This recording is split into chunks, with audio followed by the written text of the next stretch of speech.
안녕하세요. 숨겨진 의학 정보를 속시원히 풀어드리는 바로의 바른의학 시간입니다. 오늘은 44번째 시간으로 유전자 백신의 부작용에 대한 내용을 이어갈 예정인데요. 바로 시작합니다. 독자분들의 공통된 질문은 우리가 진실을 안다고 한들 과연 이 일을 막을 수 있을까요? 였는데요. 저도 같은 질문을 이 책을 쓰는 내내 제게 했습니다. 저의 대답은 그렇다였습니다. 이 책을 보신 분들은 이 일을 누가 일으킨 것인지 궁금하실 것입니다. 범인을 명확히 밝히지 않으면 이 일을 해결할 수 없을 것 같았기 때문이죠. 그리고 범인을 잡아 범행 일지를 자백받고 그를 역사의 심판대에 올려야 끝날 것이라 생각했습니다. 하지만 우리 눈에는 그들의 행동대장 한두 명만 보일 뿐 진정한 주체는 끝까지 모습을 드러내지 않았습니다. 그들이 싫어하는 것, 두려워하는 것이 무엇인지 찾으려 했습니다. 그 안에 답이 있으리라 생각했기 때문입니다. 그리고 결국 그 답을 알게 됐습니다.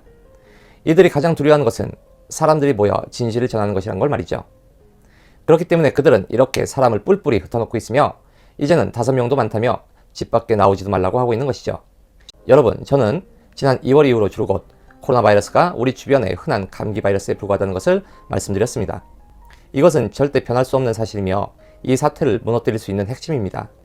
얘기하다가 웬 치매 얘기냐 하실 것 같은데 사실 유전자 백신과 알츠하이머병은 아주 밀접한 관계가 있습니다.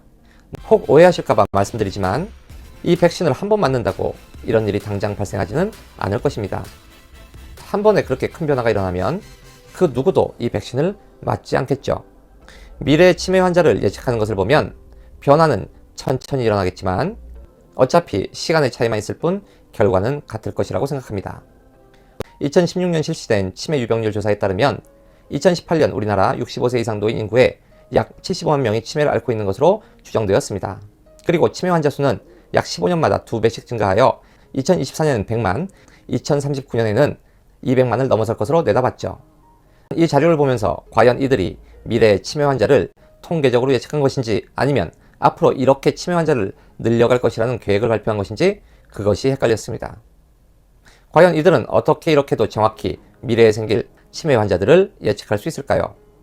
혹시 그들의 손에는 앞으로 우리의 뇌를 망가뜨릴 뭔가 확실한 무기가 있는 것은 아닐까요? 65세 이상 노인 인구를 대상으로 한 연구에 의하면 치매가 심장병, 뇌졸중, 암을 뛰어넘어 가장 흔한 사망 위험인자로 알려져 있습니다. 자, 어떤가요? 해가 갈수록 치매 환자가 증가한다고 하니 혹 나도 치매 환자가 되지 않을까 걱정이 되지 않나요? 저는 위의 자료를 보며 참 특이하다는 생각을 했습니다. 우리가 어떤 질병의 심각성을 인식하고 연구비를 지원할 때에는 미래의 환자가 줄어들 것을 예상하고 예산을 지원하게 됩니다. 그런데 각국의 치매 연구비는 매년 증가하지만 미래의 치매 환자는 계속 증가할 것이라고 예측하고 있죠. 그럼 두 가지 질문이 생깁니다. 이 연구비는 도대체 무엇에 쓰이는 것일까? 그리고 질병을 극복하기 위해 이렇게 많은 돈을 투자함에도 불구하고 환자가 증가할 것이라는 전망은 어떻게 할 수 있을까? 혹시 연구해봐야 아무런 성과가 없을 것이라는 걸 알기 때문에 돈을 다른 곳으로 돌려 쓰고 있는 걸까요? 여러분이 앞으로 6개월간 다이어트를 하기로 계획하고 매월 100만원씩 예산을 잡았다고 가정하죠. 그러면 여러분은 이런 계획을 세울 때 6개월 후 자신의 체중을 현재보다 높이 잡으시나요? 아니면 줄여서 잡으시나요? 뭔가 이상한 느낌 받으셨나요? 혹자는 우리가 맞는 백신은 바이러스를 억제하기 위해 만들었는데 왜 갑자기 뇌신경을 얘기하냐 하고 의문을 가질 수도 있습니다. 그럼 다음 내용을 보시죠. 지난 9월 초 아스트라제네카의 바이러스 벡터 백신 실험자 중 한 명에서 심각한 부작용이 발생하여 임상시험이 중단된 적이 있습니다. 당시 발생했던 부작용은 횡단성 척수염이라는 질병인데요. 우리 신경계는 중추신경계, 말초신경계, 자율신경계 이렇게 크게 세 가지로 구분합니다. 척수는 뇌와 함께 중추신경계의 구성요소로 뇌로부터 출발하여 우리 등뼈를 통과해 내려가는 굵은 굵기 신경다발을 가리키는 용어이죠. 그림으로 보면 뇌와 척수는 엄연히 구분되는 것 같지만 사실은 이 둘은 하나입니다. 횡단성 척수염이란 그림의 뇌 아래 부분, 즉 척수신경에 문제가 생기는 심각한 질환을 의미합니다. 이 질환이 어느 정도 심각하냐면 만약 염증이 이 목 부위에 생기면 그 이하의 신경은 모두 마비가 되고 허리에서 생기면 허리 이하의 신경은 모두 마비가 됩니다. 그리고 신경은 한번 문제가 생기면 완전한 회복이 어렵기 때문에 심각한 후유장애를 남기게 되죠. 이렇게 말씀드리면 두 가지 질문을 하실 것 같은데요. 첫째, 환자는 뇌가 아니라 척수에 문제가 발생했는데 뇌랑 무슨 관계가 있는가? 둘째, 환자가 한 명밖에 발생하지 않았는데 뭐가 그리 대단한 문제인가? 첫 번째 답변부터 말씀드리면, 그렇기 때문에 앞에서 제가 신경계의 구분을 세 가지로 하며 뇌와 척수는 중추신경계에 속한다고 말씀드린 것입니다. 즉, 뇌와 척수는 뿌리와 줄기의 차이만 있을 뿐 같은 것이라고 볼 수 있는 것이죠. 척수에 문제가 생겼다면 뇌에도 문제가 생길 수 있다는 의미가 됩니다. 두 번째 질문에 답변드리면, 아스트라제네카의 3상 실험에 참가한 인원은 23,000명이었습니다.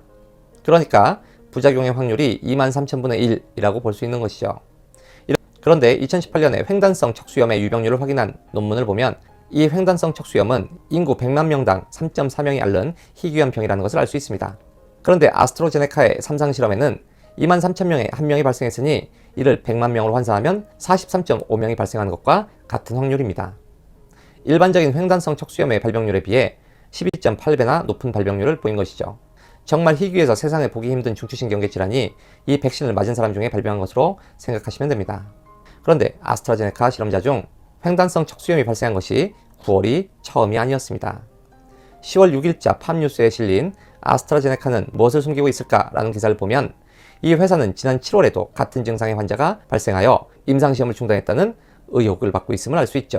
만약 그렇다면 아스트라제네카의 백신을 맞은 사람들의 횡단성 척수염의 발병률은 일반적인 유병률의 25.6배나 됩니다. 그리고 회사 측은 아직 이 환자들에게 왜 횡단성 척수염이 발생했는지 설명하지 못하고 있습니다. 과연 우리는 이런 무서운 뇌척수신경의 장애를 걱정하면서까지 이 백신을 맞아야 할까요? 알츠하이머병은 실제로 언제 생길까요? 앞에서는 그 기전을 어렵게 말했지만 다음 영상을 보시면 발병 과정을 쉽게 이해하실 수 있을 것입니다. 또한 백신과의 연관성도 떠올릴 수 있죠. 함께 보시죠.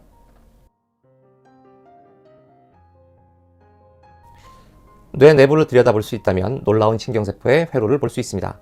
뉴런이라고 불리는 수십억 개의 신경세포는 생각, 기억, 움직임 및 감정을 생성하기 위해 신호를 보내는 신경다발에 의해 서로 연결됩니다. 알츠하이머병은 이러한 네트워크를 서서히 손상시켜 뉴런의 의사소통 능력을 파괴하고 결국 신경세포를 죽입니다. 아직 이 병의 원인은 명확하지 않습니다. 하지만 과학계는 뇌에서 생산되는 단백질 중 베타 아밀로이드와 타우 단백질의 미세한 변화가 뉴런을 파괴한다는 것을 확인했죠. 베타 아밀로이드의 이야기는 노란색으로 뉴런 표면을 덮고 있는 APP라는 큰 단백질로부터 시작합니다. 파란색으로 표시된 효소는 이 APP 단백질을 잘라서 제거할 수 있습니다. 때때로 이 효소는 APP 단백질을 비정상적으로 잘라 그 뿌리에 해당하는 베타 아밀로이드라는 짧은 단백질 조각을 방출하도록 만들죠. 이러한 베타 아밀로이드 조각은 시냅스라고 하는 뉴런 사이의 연결 부위에 뭉치고 달라붙어 뉴런 간의 통신을 방해합니다.